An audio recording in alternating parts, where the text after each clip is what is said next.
আজকের ক্লাসে আমি তোমাদের থার্ড সেমিস্টারের দর্শনের সিলেবাসটা এক ঝলক দেখাবো।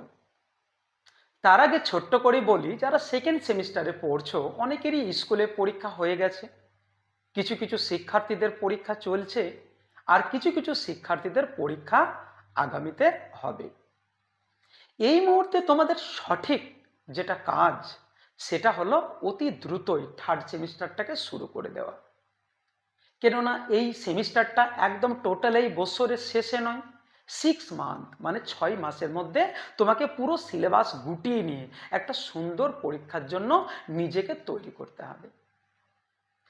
আজকে থার্ড সেমিস্টার শুরুর একদম প্রথমেই তোমাদের বলবো, এই থার্ড সেমিস্টারটা কিন্তু সেকেন্ড সেমিস্টারের মতন লজিক নির্ভর নয় বা তর্কবিদ্যা নয়। এই লজিকটা তুমি আবার ফোর্থ সেমিস্টারে গিয়ে পাবে। তাহলে থার্ড সেমিস্টারটা কি?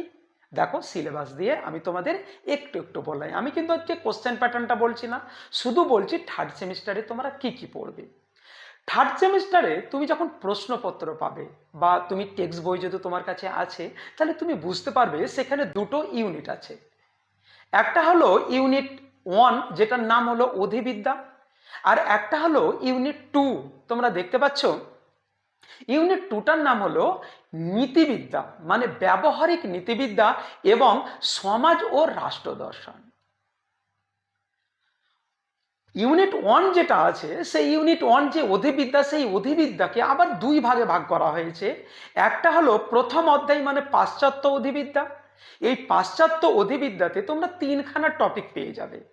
একটা হলো দ্রব্য সম্পর্কে ধারণা, একটা হলো কার্যকারণ বা কারণ সম্পর্কে ধারণা, আর তৃতীয় নাম্বার হলো দেহ মনের সমস্যা।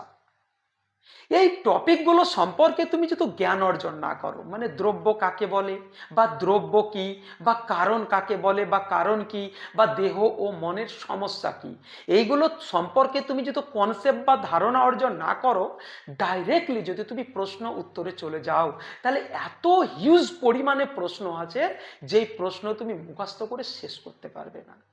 আর তুমি যদি ধারাবাহিকভাবে ক্লাসগুলো পড়ো বা তুমি যদি টেক্সট বুকটা খুঁটিয়ে খুঁটিয়ে পড়ো, তাহলে তুমি দেখবে দর্শনটা একদম পুরো হাতের মুঠোয় তোমার চলে আসবে। হ্যাঁ, আমি তোমাদের প্রিয় মিঠু স্যার, আমি তোমাদের কথা দিচ্ছি, আগে প্রশ্ন উত্তর নয়, আগে কিন্তু টপিক ওয়াইজ কনসেপ্ট, মানে আগে ধারণা, তারপরে কিন্তু তুমি প্রশ্ন যদি করতে যাও, অনায়াসেই উত্তরটা তোমার ব্রেনে ক্যাচ করে রাখবে বা ধরে রাখতে তুমি পারবে। এবার অধিবিদ্যার দ্বিতীয় আর একটা ভাগ আছে, সেটার নাম হলো ভারতীয় অধিবিদ্যা। একটা পাশ্চাত্য অধিবিদ্যা 3খানা টপিক, একটা হলো ভারতীয় অধিবিদ্যা। ভারতীয় অধিবিদ্যার মধ্যেও আবার দুটো টপিক আছে। একটা হলো বেদান্ত, মানে বেদান্ত মানে বেদের শেষ অংশ উপনিষদ, আর একটা হলো তোমার ব্রহ্ম ও মায়া। এটা ছিল তোমাদের ইউনিট 1, মানে অধিবিদ্যা থেকে সিলেবাসটা। এইগুলো সম্পর্কে তোমাদের থার্ড সেমিস্টারে আলোচনা আছে। টোটালি এগুলো লজিক নয়। যেমন তোমরা রাষ্ট্রবিজ্ঞান পড়ো, মানে ইতিহাস পড়ো বা এডুকেশন পড়ো, কোন একটা টপিক সম্পর্কে জ্ঞান অর্জন করার পরে প্রশ্ন উত্তর, এখানে টোটালি কোনো প্র্যাকটিক্যালি নয়। তোমরা দেখতে পাচ্ছ এবার ইউনিট যেটা 2, ব্যবহারিক নীতিবিদ্যা ও সমাজ ও রাষ্ট্র দর্শন। এখানে প্রথম যে অধ্যায়টা ব্যবহারিক ও তোমার ফলিত নীতিবিদ্যা, সেখান থেকেও কিন্তু দুটো টপিক আছে। একটা টপিকের নাম হলো আত্মহত্যা ও কৃপা হত্যা বা স্বস্তি মৃত্যু, আর দ্বিতীয় টপিকটার নাম হলো পরিবেশ নীতিবিদ্যা। এটা ছিল তোমার প্রথম অধ্যায় ব্যবহারিক নীতিবিদ্যার। আর সমাজ ও রাষ্ট্র দর্শন, যেটা দ্বিতীয় তোমার ভাগ ইউনিট 2, সেই দ্বিতীয় ভাগের আর একটা টপিক আছে, সেই টপিকটার নাম হলো সমাজ ও রাষ্ট্র দর্শনের প্রাথমিক ধারণা। এই ছিল তোমার মোটামুটি ইউনিট 1 এবং ইউনিট 2, তোমার অধিবিদ্যা এবং ব্যবহারিক নীতিবিদ্যা, সমাজ ও রাষ্ট্র দর্শন সম্পর্কে টপিক। এই টপিকগুলো সম্পর্কে প্রথমত তোমাকে জ্ঞান অর্জন করে নিতে হবে, তারপরে এক একটা টপিক জ্ঞান অর্জন হবে বা ধারণা অর্জন করবে, তারপরে তুমি এমসিকিউ বা তোমার শূন্যস্থান পূরণ।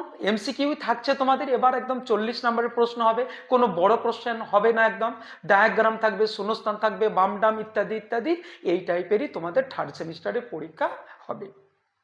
তো মোটামুটি ক্লাসটা এতটাই ছিল।